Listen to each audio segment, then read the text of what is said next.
Elaine Parker sat motionless in the pristine hospital suite, her spine straight against the elevated bed, chin lifted in practiced defiance.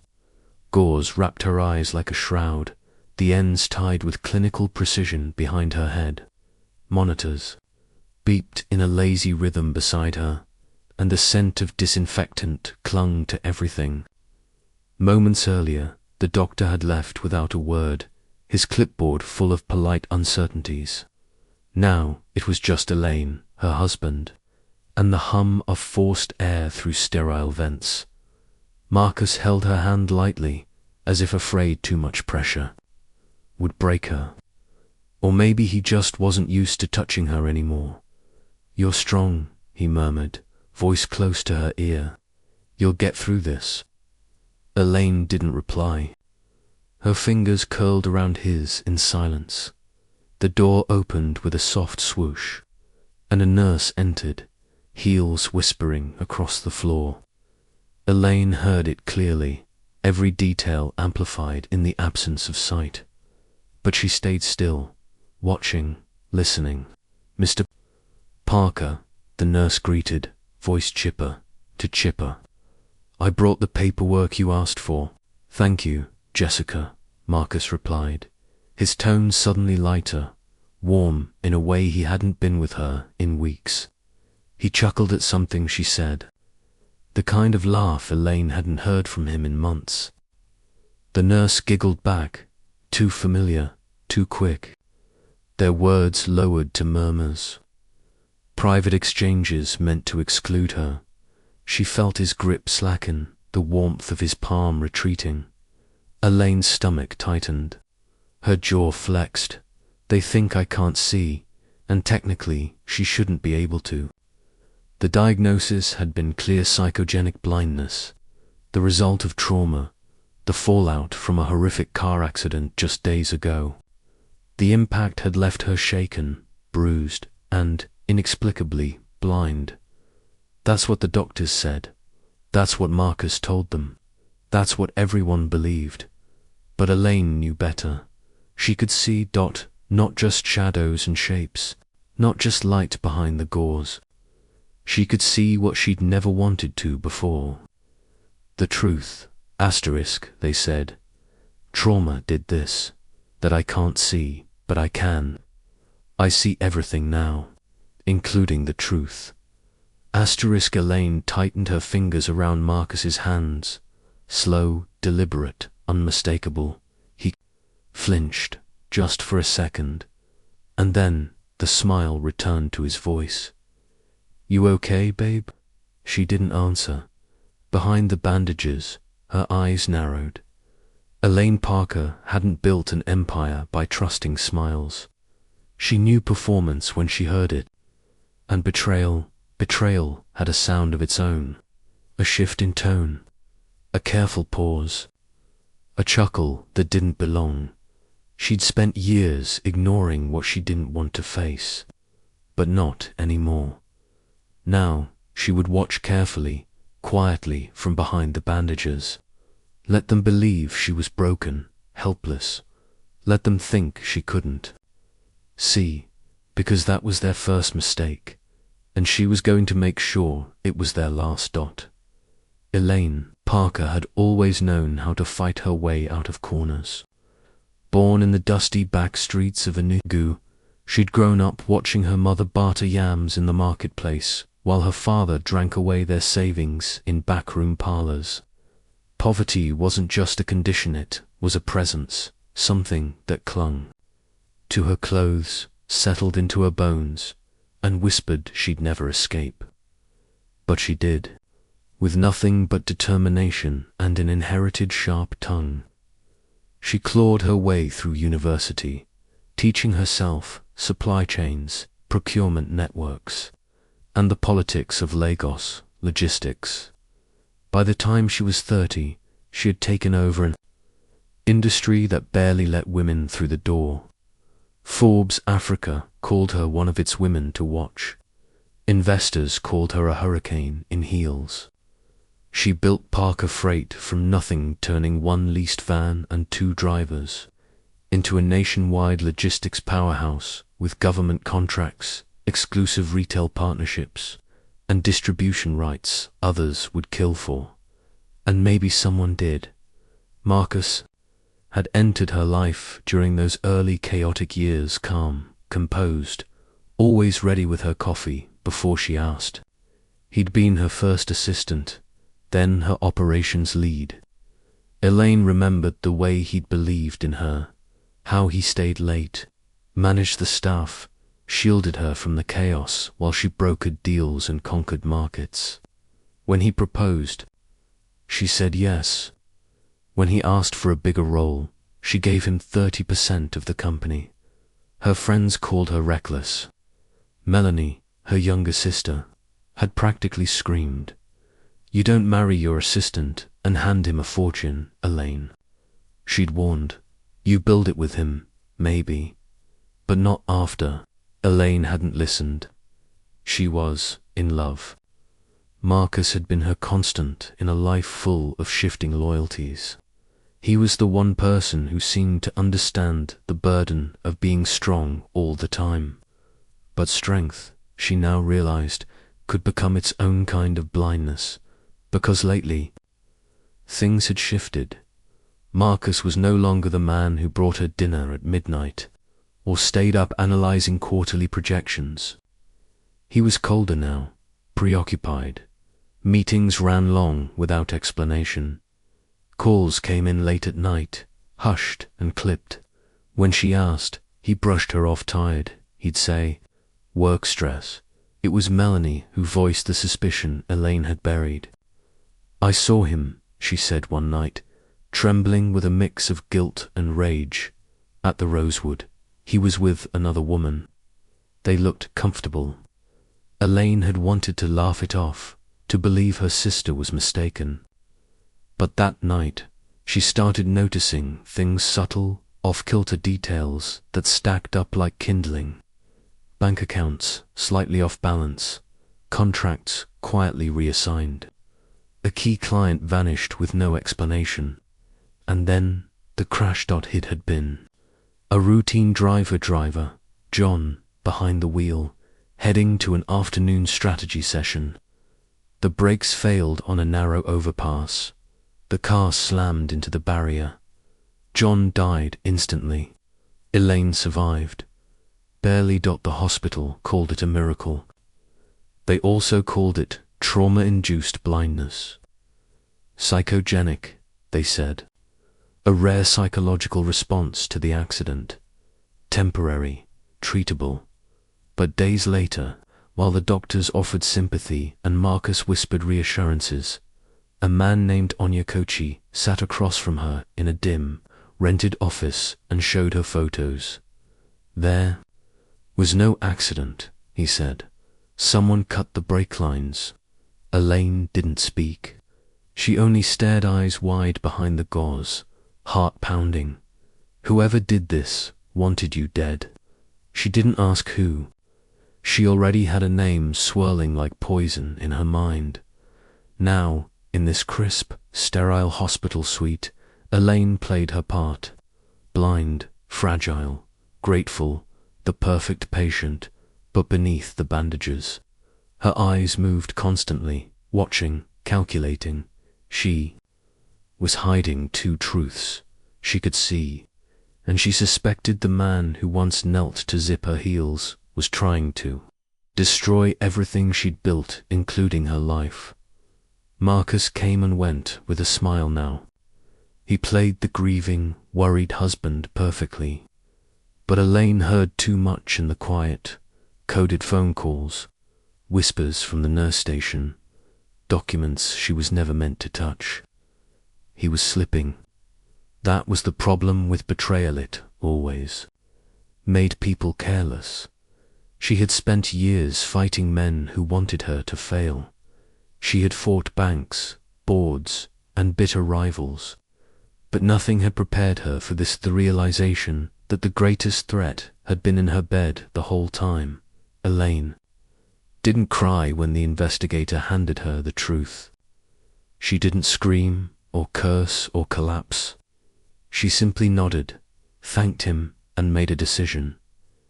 If Marcus thought he'd married a blind woman, he was about to find out just how clearly she could see. Elaine lay still in the hospital bed, the steady pulse of monitors the only sound punctuating the sterile silence.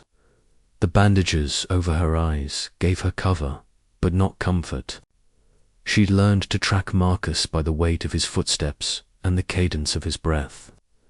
Tonight, he thought she was asleep. She let her breathing slow, just enough to sell the illusion, while her ears sharpened to every movement in the room. Torty stood near the window, phone in hand, voice lowered but not enough. "Yeah, no, she's blind now. Vulnerable," he said, and Elaine felt her stomach lurch. The warmth in his tone, so familiar, was gone. What remained was cold strategy. "This is perfect timing. I'll push the board vote next week. Once I get full control, she won't even see it coming." Her breath hitched, barely. He laughed softly.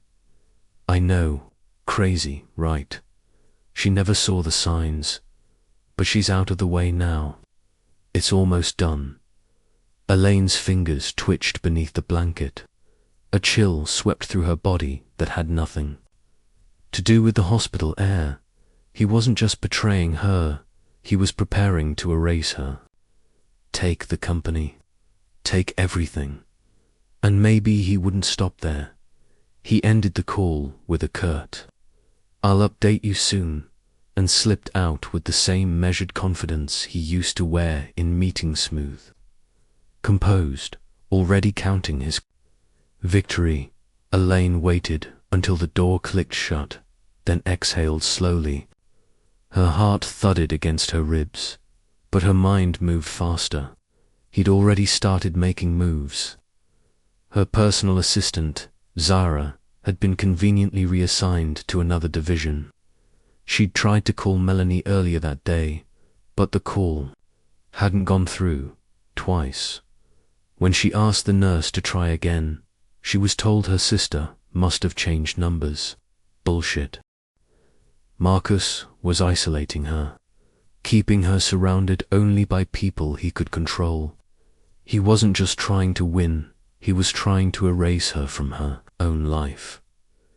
Elaine took a long breath and reached under the blanket for the device Zara had set up for her days earlier, voice-activated, interface designed for the visually impaired.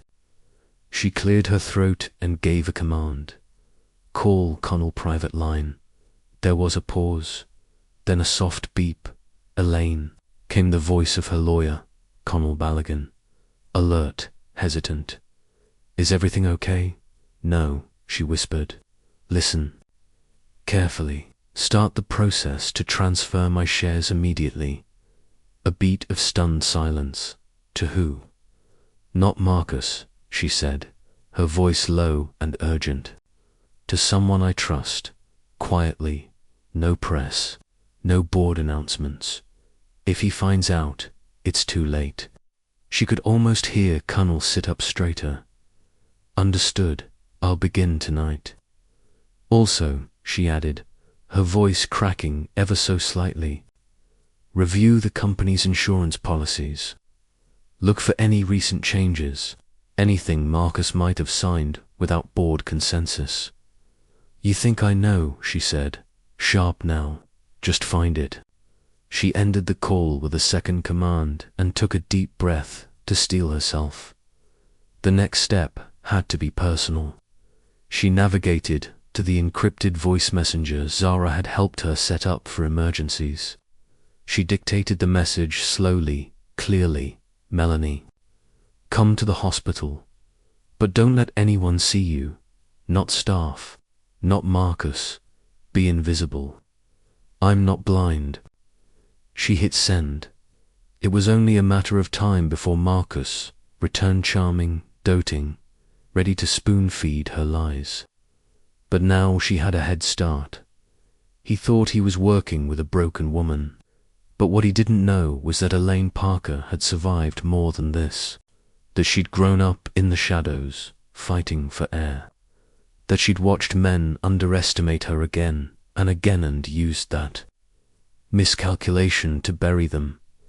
The man she once loved was now her enemy, and he had no idea just how wide open her eyes really were. Elaine wore blindness like a second skin, now heavy, stifling, and necessary.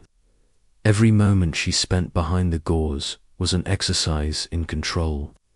She sat silently through Marcus's monologues, endured his hollow reassurances, accepted his careful hand as he placed pills in her palm each morning. He insisted on bringing her medication now, even though the nurses had handled it before. His smile was soft, but there was something new in his gaze, too watchful, too precise. She stopped swallowing the pills. Instead, she palmed them and flushed them down the bathroom sink when no one was looking. Each day brought a new reason for unease. Word had reached Hurdle, delivered discreetly by her lawyer Connell, that Marcus had begun whispering to board members, claiming she was unfit to lead, that the trauma had left her unable to make decisions. There was talk of a vote, a quiet maneuver to unseat her while she lay in this sterile cocoon. And then there was Tracy. She arrived one morning, smiling too brightly, dressed in a nurse's uniform that felt more like a costume than a credential. Her voice was syrupy sweet, her touch too familiar. Elaine tolerated it, lips pressed into a faint, passive smile as Tracy fluffed pillows, adjusted monitors she had no business touching, and hovered just a bit too close to Marcus. He didn't even hide it, resting a hand casually on Tracy's lower back when he thought Elaine wasn't paying attention, brushing her hand in passing, exchanging silent looks filled with knowing. But Elaine was paying attention. She instructed, her voice-activated recorder to start before they entered the room one afternoon.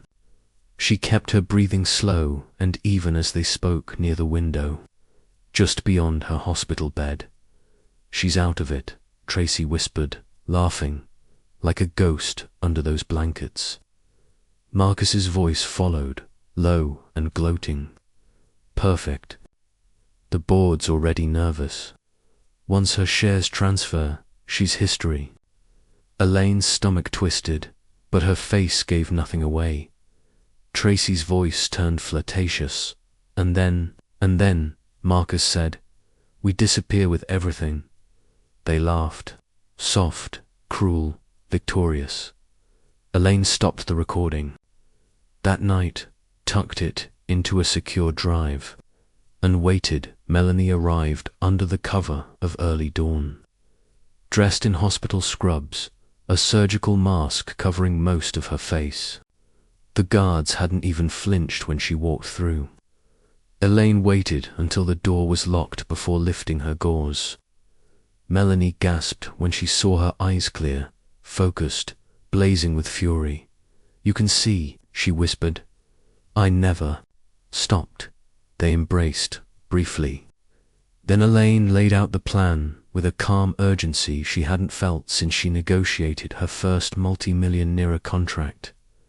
"I need you on the inside," she said. "Tracy's getting too close. I need someone I trust listening, watching, feeding me intel." Melanie nodded, already pulling her curls into a bun, slipping on gloves. "I'll play the nurse. Keep her distracted. You just stay one step ahead." Meanwhile, Connell was executing his part, transferring Elaine's shares into a blind trust, managed by a silent partner, someone far from Marcus's reach. The paperwork was being drawn up, the loopholes closing around him like a net, but Marcus was getting bolder. 2 nights later, thinking she was sedated, after another dose of pills, she pretended to swallow. He entered the room with Tracy. They stood at her bedside, whispering. Tracy giggled. Marcus leaned in, pressing a kiss to the side of Tracy's neck. Elaine's body betrayed her just barely, a twitch, a flinch, but it was enough. Marcus pulled back, eyes narrowing, head tilting as he studied her face. "Did you feel something?" he asked softly, almost playfully. Elaine said nothing, didn't move. He watched her for a long time before chuckling. "Still with us, babe," he murmured. "I was just thanking the nurse." Tracy giggled again. "She's out, like always." But Marcus didn't look away. Not for a long time. After they left, Elaine lay frozen beneath the blankets, pulse racing. The game had shifted. He was suspicious now, and when a man like Marcus started asking questions, the danger sharpened. It wasn't just her company at stake any more, it was her life. Still, Elaine knew one thing for certain. She wasn't backing down. Let him watch. Let him wonder. He'd built his whole scheme on the illusion that she couldn't see. But now, every step he took brought him closer to the truth and to his own unraveling. The morning began with the familiar rustle of Marcus's designer shoes. Against the polished hospital floor, a bouquet of orchids in one hand, a thick folder in the other. His smile was rehearsed. His voice dipped in false tenderness as he approached Elaine's bedside. "Elaine, darling, how are we feeling today?" he cooed, placing the flowers on the table beside her. She said nothing, just turned her head, slightly, as though registering his presence by sound alone. That same old game. The helpless wife, the blind victim. He believed it still. "I've been speaking with the board," he continued smoothly, flipping open the folder. "Everyone's deeply concerned about your recovery, and frankly, you shouldn't be burdened with decisions right now. Just temporarily, they think it's best if I step in as acting CEO. For your peace of mind, of course." He laid the papers before her, pen in hand, his tone casual but urgent. "It's just protocol, nothing permanent." Elaine's fingers trembled ever so slightly as she took the penny off to sell the illusion. She made a show of tracing the lines with her fingers, nodding as if struggling to grasp the text she supposedly couldn't see. Then, with a small sigh, she signed. Marcus beamed, slipping the papers back into the folder with barely restrained glee. He exhaled, grinning. "There it is. Now I own everything."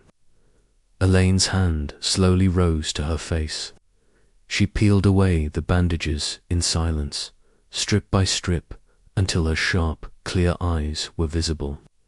She turned her gaze to Marcus, steady and unwavering, and spoke the words he never expected to hear.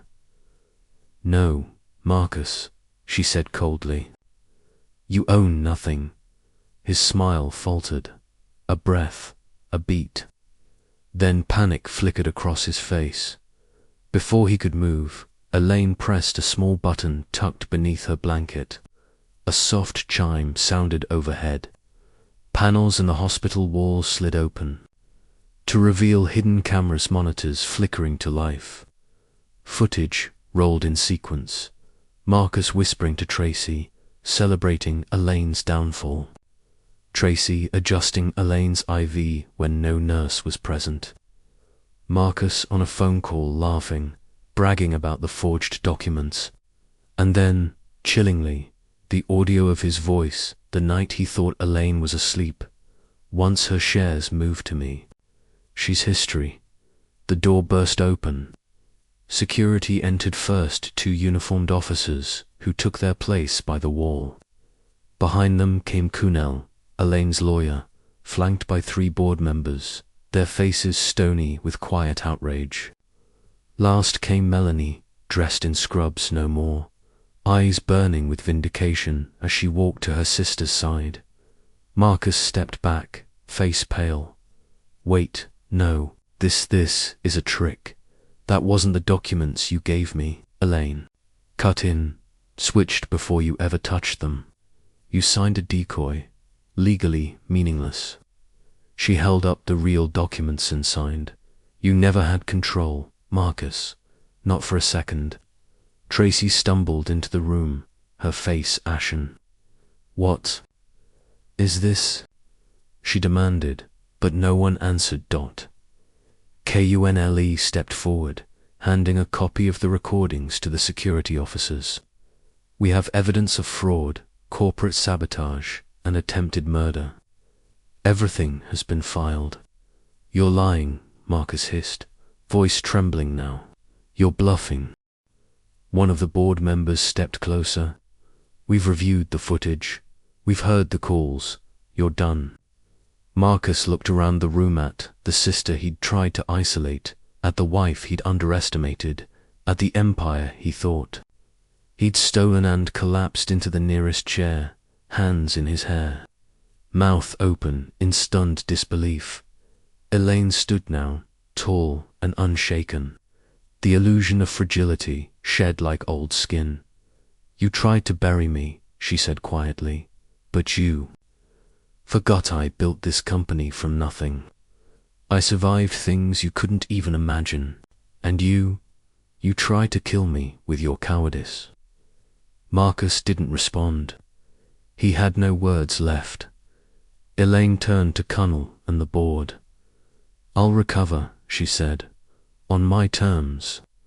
But in the meantime, I'm appointing an interim CEO, someone who actually understands loyalty. Melanie stepped forward, head high. Security escorted Marcus and Tracy out, their protests falling on deaf ears. And just like that, the house of cards Marcus had so carefully built on lies, seduction, and betrayal collapsed in full view, to dust beneath the sharp gaze of the woman he tried to blind. The aftermath was swift. Within days of the confrontation, Marcus was arrested on charges of attempted murder, corporate fraud, and document forgery. The evidence was airtight recordings, witness testimony, even altered contracts traced back to his digital footprint. He barely spoke during the arraignment, and when he did, it was only to plead not guilty, his voice hollow and unconvincing. Tracy disappeared the morning after the fallout, but she didn't get far. Within a week, she was located in a small guest house in Badagry, hiding under a false name. She was brought in and charged as an accomplice, her involvement in the sabotage and poisoning attempts undeniable. The media had a field day, but Elaine remained silent through it all, focused, untouchable. When she returned to her company headquarters for the first time in weeks, it was not to resume her old throne, but to redefine it. She walked through the glass doors, not as a CEO clinging to power, but as a woman who had learned how fragile power could be when built on personal compromise. In a private board meeting, she announced her official return to step back. She reinstated her position as chair of the board, but handed over daily leadership to her newly appointed VP, Melanie, whose resilience and loyalty had proven far more valuable than any MBA. The restructure was sweeping. Elaine streamlined departments, eliminated corrupt partnerships Marcus had fostered behind her back, and introduced strict ethical codes across leadership. But her boldest move came weeks later when she launched the Phoenix Foundation, an initiative aimed at supporting women recovering from emotional and financial abuse, particularly those manipulated by partners or silenced in the corporate world. Seeded with her own money and backed by the board, the foundation quickly became a symbol of her next chapter. In her first public address since the hospital incident, she stood before the board and senior staff, dressed in sharp navy, no makeup, no mask. Her voice was steady as she looked across the table. The worst thing I ever did, she said, was give someone full access to me without requiring truth in return. Never again. This company will thrive, but not at the cost of blind trust. Transparency is our new currency. There was no applause, just respectful silence, the kind that comes when people know a storm has passed, and the one left standing earned it. Elaine didn't return to the mansion she once shared with Marcus. She sold it, quietly, moved into a modest, sunlit apartment on Victoria Island overlooking the sea. No staff, no distractions, just her. She took morning walks on the beach, feet in the surf, eyes fixed on the horizon. Some days, she thought about the betrayal, the months of lies, the near-death masked as an accident. But mostly, she thought about freedom, the clarity that had come not just from seeing again, but from never turning away. Elaine Parker had once built an empire by outworking every man in the room. Now, she was rebuilding her life by outgrowing every lie she'd once believed, and this time, her eyes were wide open. The apartment was quiet, the only sound the soft rustle of waves in the distance and the steady tick of the wall clock. Elaine sat by the open window, a mug of untouched tea cooling beside her, as she unfolded the letter with steady hands. The paper was creased, the ink slightly smudged Marcus's handwriting unmistakable. From prison, he'd finally written, no threats, no pleas, just a confession wrapped in fragile honesty. Asterisk, I loved you. I just loved power more, and I thought you'd never see me clearly. Asterisk, she read it once, then again. Her jaw tightened not in anger, but with the quiet ache of understanding. He wasn't apologizing, he was admitting, naming the things she'd always feared but never dared to say aloud. That love had never been enough not for him, not when control was on the table. Elaine folded the letter neatly and walked to the small fireplace tucked into the corner of the apartment.